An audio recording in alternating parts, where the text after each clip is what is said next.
Hola a todos. Hoy nos metemos de lleno en un artículo de opinión potentísimo que se titula No en nuestro nombre. Y es que este texto va mucho más allá de un simple conflicto, ¿eh?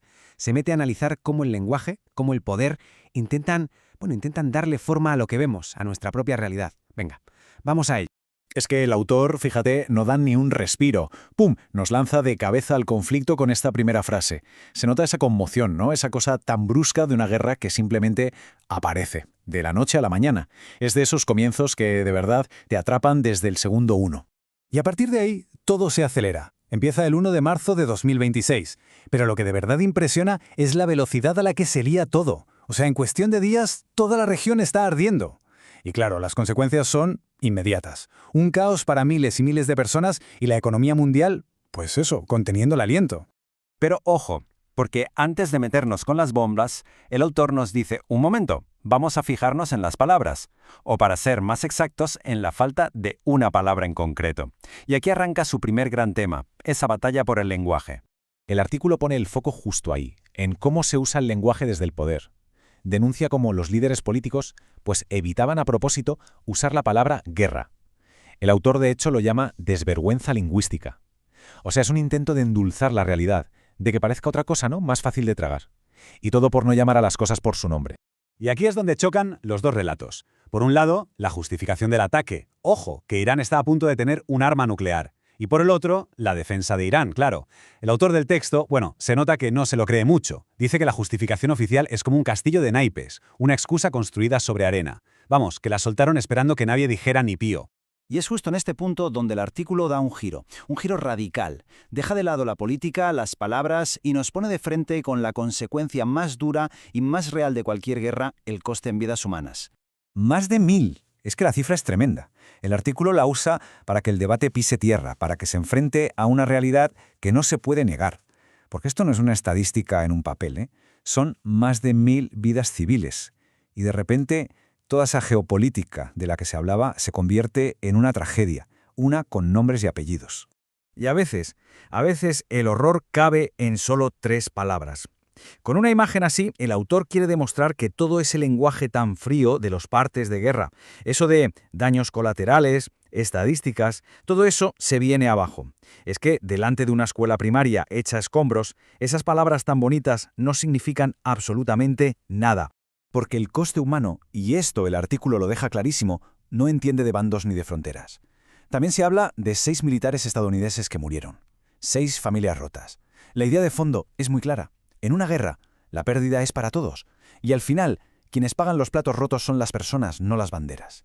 Y esto nos lleva a la siguiente pregunta, una que el propio autor lanza en el texto. Si la gente normal siempre pierde, ¿quién gana con todo esto? A partir de aquí, el análisis nos lleva desde el drama humano hasta los posibles intereses económicos que se mueven por detrás. Y la respuesta que insinúa el artículo apunta a dos de los sospechosos habituales de la historia, el petróleo y el miedo. Así que vamos a ver qué intereses ocultos son los que el texto saca a la luz. A ver, el tema aquí es pura geoestrategia.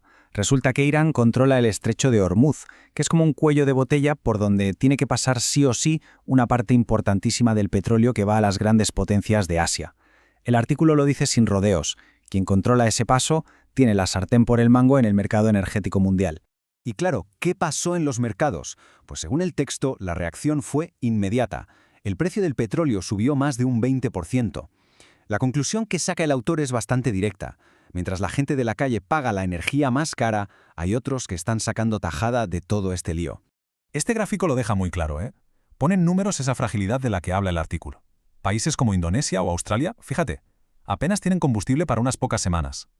Es la prueba de cómo un problema en un sitio muy concreto puede crear una onda expansiva de inseguridad por todo el mundo. Bueno, y con todo este panorama, con la crisis humana y económica ya servida, el artículo cambia de tercio y se pregunta, ¿y el resto del mundo qué? ¿Cómo reaccionaron los demás países ante todo esto? Pues en esta tabla se resume muy bien la crítica que hace el autor. Por un lado, sitúa a Estados Unidos, que va por libre. Por otro, a potencias como Francia y Alemania, con esas declaraciones que él considera ambiguas, poco eficaces, y luego, en contraste, resalta la posición de España. La describe como una condena mucho más clara, pidiendo volver a la legalidad internacional. Y el rapapolvo que le cae a Europa en el artículo es de los buenos, ¿eh?